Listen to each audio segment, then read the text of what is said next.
અને એ મળ્યા તો ચેવરી કે મોડા ઘરે આ થપ્પો માર્યો એમ. પૈસા વાળા હોય કદાચ 5-25 ને હારે લઈને ફરે. અનાજને દાંતને વેર એવી વેળાએ ધર્મ જાગ્યો ભાઈ. સમજાય? અને જો પરમાત્મા ખંભે હાથ મૂકે આ જગત કેમ ના ઓળખે ભાઈ? નથી એવી ડિગ્રી મારી પાસે, નથી એવું ભણ્યો, નથી એવી કઈ કલાકારી. અને આ તો તમને લાગે ભલા માણા અભણ માણા માયક જાલીને ઉભો રહે એટલે કઈ નાની વસ્તુ નથી. કોક કદાચ આવીને ઉભા રહીને આ પકડો, આ રાવળદેવ ના વગાડે ને તો ઉભા ઉભા ધરું જો. સમજાય? આ સ્ટેજ ઉપર માઇક લઈને ઉભું રહેવું એટલે કોઈ નાની વાત નથી ભાઈ. ઘણા તેમ જોઈજો ફરફરિયા લઈને આવ્યા હોય તો ભૂલ પડે. અને આ ભલામણા કડકડે બોલું છું ચમ કે આ સીધું મારા કૈલાસના ડુંગરેથી આવતું હોય ભાઈ. અને હું તો કઉ છું આજ આ માના સાનિધ્યમાં બેઠા છો ભાઈ.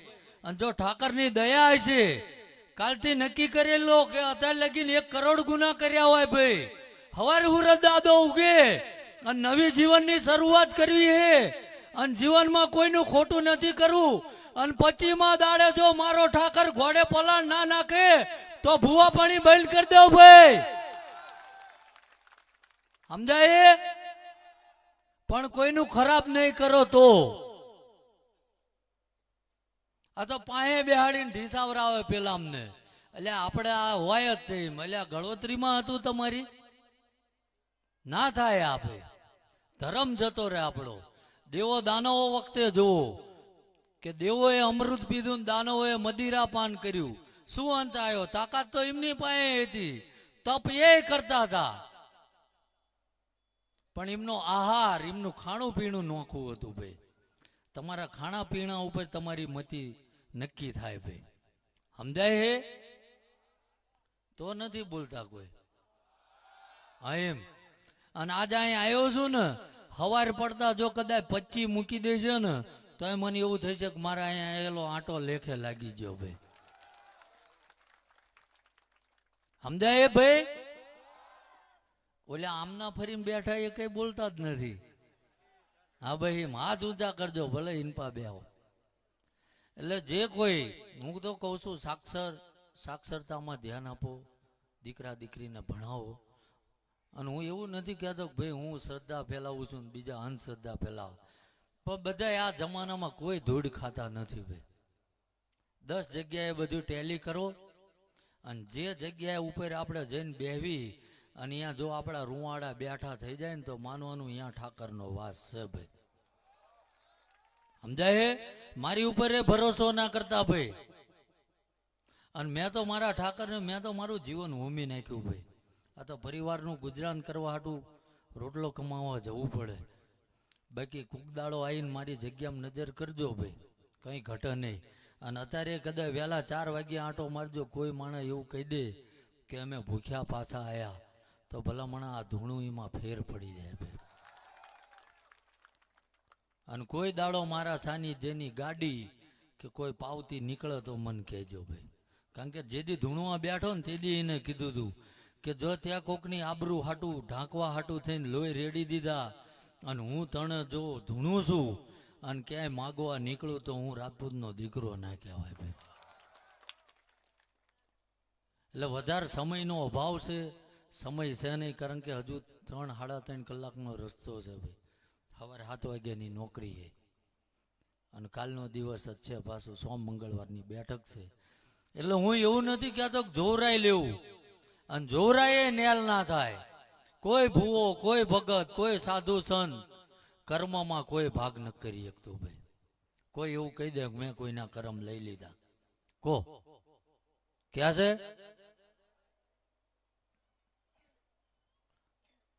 કર્મોમાં ભાગ કરવો હોય ને તો સારા કર્મો કરવા પડે ભાઈ, તો થાય. સમજાય છે? હજુ જોઈએ એવો અવાજ ના આવતો ભાઈ.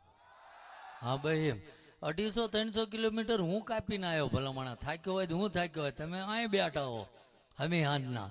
અને એમાં માતાજીનો પ્રસાદે લીધો હોય છે ને પાછો, તો તારે હું ના બોલો ભલામણા. એટલે સમયનો અભાવ છે અને ટાઈમે ત્યાં પહોંચવું પડે. પણ આ જે માતાના નિમિત્તનો માંડવો હતો કંઈક નામી અનામી ભુવાઓ આવ્યા છે. રાવળદેવ જે માતાજીના ગુણગાન આવડશે એ પીરસશે. આવડશે એવું તો ના કહેવાય, આવડતું જ હોય અમને, કારણ કે રાવળદેવ અમથું ના કહેવાય ભાઈ. બીજું કે મેં હમણાં કીધું ને કે ભાઈ જયરાજભાઈએ કીધું કે બાપુ આવવું જ પડશે, એટલે એક એમનો ભાવ અહીં ખેંચીને લાવ્યો છે ભાઈ. સમજાય છે? એટલે જે કંઈ આગળ પ્રોગ્રામે ના કહેવાય ને કાર્યક્રમે ના કહેવાય, આ તો માતાજીનો માંડવો છે ભાઈ. એટલે આગળ એ હજુ હું કદાચ નીકળી જઈશ તો આ તો ચાલુ જ રહેશે ભાઈ. અને બધાને શાંતિથી સાંભળવાના છે. પણ મારા સમયનો અભાવ છે એટલે નીકળવું પડશે.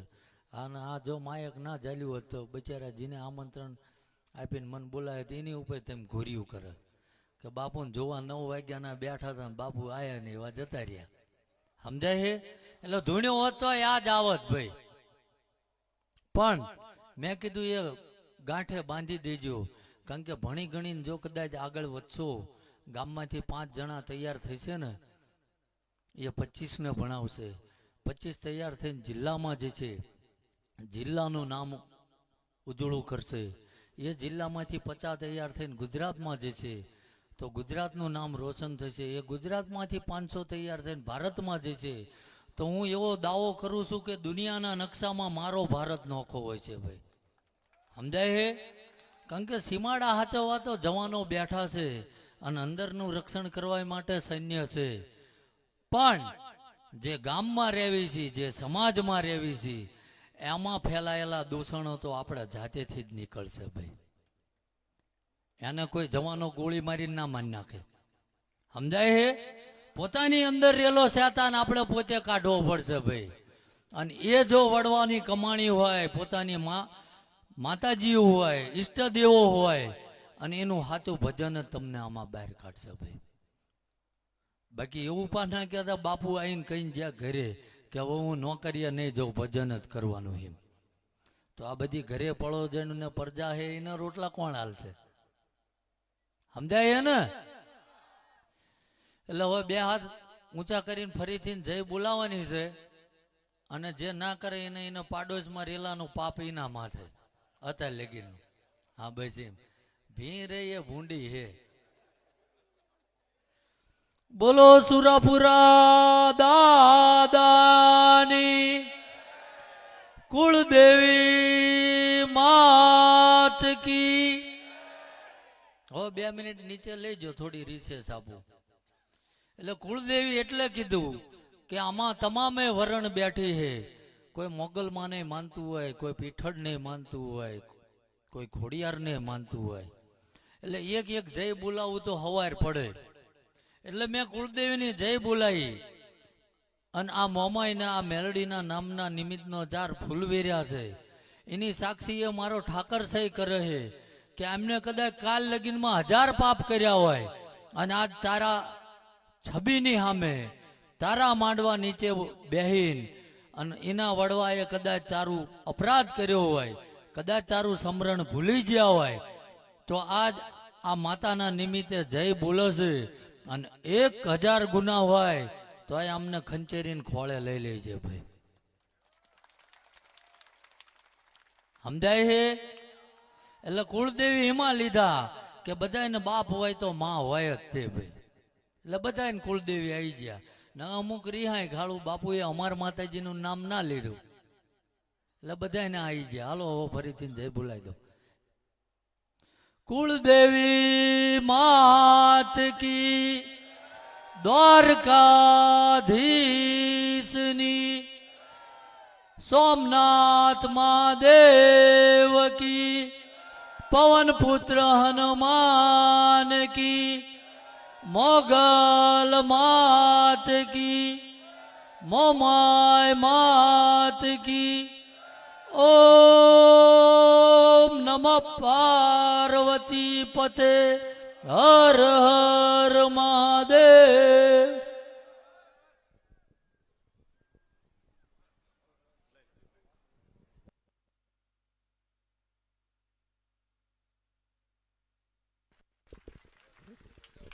ભાઈ બેજો બધા પ્રેમથી. અને એકવાર જોરદાર તાળીથી આપણે બાપુને વધાવીશું. વાહ. અને આવતી 1 તારીખ એટલે 1/11/2023 ના રોજ વાઘોડી ગામના આંગણે પણ બાપુ પધારી રહ્યા છે. અમારા લાખાપદરથી મનુભાઈ ભીસરિયા એમની ભગવતીમાં મેલડીમાંનો માંડવો છે વાઘોડીના આંગણે, એટલે ત્યાં પણ બાપુની હાજરી થવાની છે. તો આપ બધાને જાહેર આમંત્રણ. મનુભાઈ ભીસરિયા લાખાપદરવાળા માંડવો છે વાઘોડી મેલડીમાંનો, ત્યાં પણ બધા બાપુની હાજરી છે. આપ બધા મહેમાનો પણ પધારવાના છે. ધન્યવાદ.